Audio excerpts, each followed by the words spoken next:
Hey everyone, welcome back to the channel where we explore the fascinating world of coins and their hidden stories. Today we're diving into the history, design, and value of the 1974 Kennedy half dollar. Whether you're a seasoned collector or just starting your journey, you're in for a treat. The Kennedy half dollar has been an iconic piece of American coinage since it was first minted in 1964, following the tragic assassination of President John F. Kennedy. Its creation was a way to honor his legacy, and it quickly became a symbol of remembrance. By 1974, 10 years after its debut, this coin was still a staple in circulation, though its usage was declining as Americans began favoring smaller denominations. Now let's take a closer look at the design.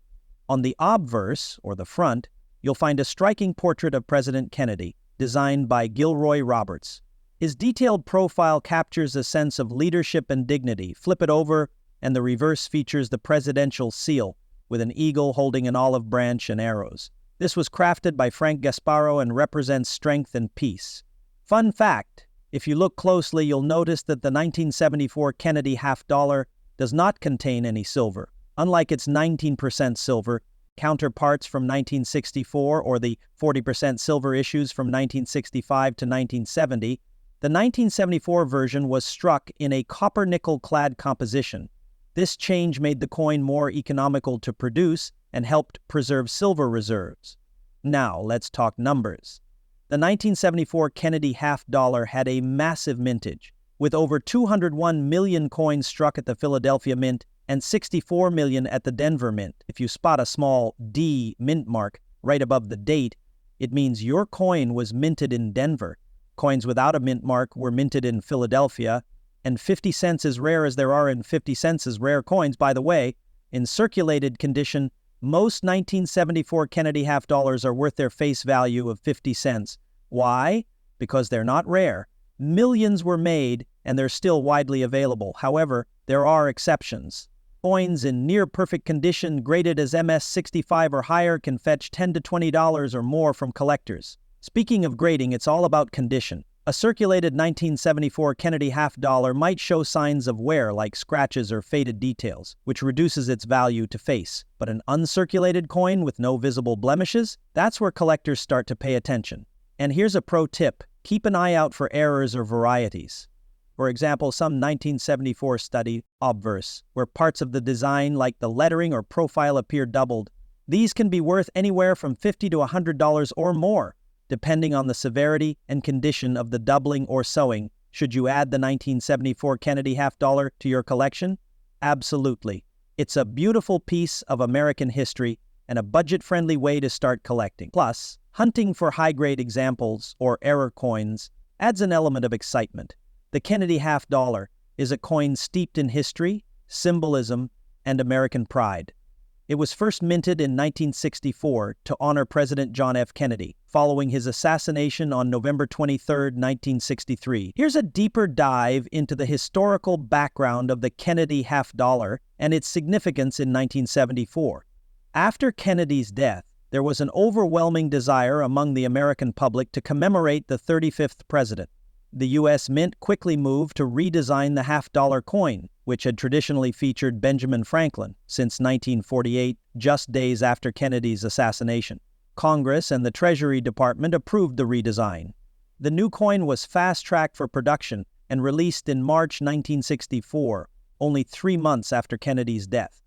The coin was an immediate success, as a keepsake, making it scarce in circulation despite a large mintage. Initially, the 1964 Kennedy half dollar was minted in 90% silver, but this changed as the U.S. government sought to reduce its reliance on precious metals.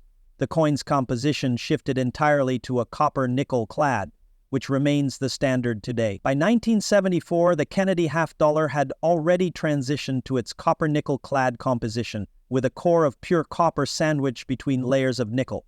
The year 1974 marked the 10th anniversary of the Kennedy half dollar. Here's what made this period unique. By the mid-1970s, the Kennedy half dollar was seeing reduced circulation. Many Americans found the coin too large and bulky for everyday transactions, so it was often set aside in banks or used in casinos. Despite declining circulation, the U.S. Mint produced a substantial number of 1974 Kennedy half dollars, over 201 million in Philadelphia and 64 million in Denver. This ensured the coin remained widely available, even if not frequently used in daily commerce. The 1974 coin retained the iconic design, with Gilroy Roberts' portrait of Kennedy on the obverse and Frank Gasparo's presidential seal on the reverse. The design symbolized strength, unity, and hope, embodying the ideals of Kennedy's presidency. The political climate of the United States in 1974 was dominated by events like the Watergate scandal, which led to the resignation of President Richard Nixon. The Kennedy half-dollar, still relatively new, served as a reminder of Kennedy's era, often viewed as a time of optimism and progress. Although the 1974 Kennedy half-dollar is common in circulated condition due to its high mintage, it holds historical value for collectors. Coins in uncirculated or mint state grades, especially those with the double-die obverse error, are particularly sought after by numismatists. The Kennedy half-dollar continues to be a powerful tribute to John F. Kennedy's legacy. It stands as one of the most enduring and popular U.S. coins, with the 1974 issue being a prime example of the coin's journey from everyday currency to collectible treasure. Thanks for joining me on this journey through the 1974 Kennedy half-dollar. If you found this video helpful, be sure to like, share, and subscribe for more coin stories and collecting tips. And as always, let me know in the comments, what's your favorite Kennedy half-dollar? Or have you found any interesting varieties? Until next time, happy collecting.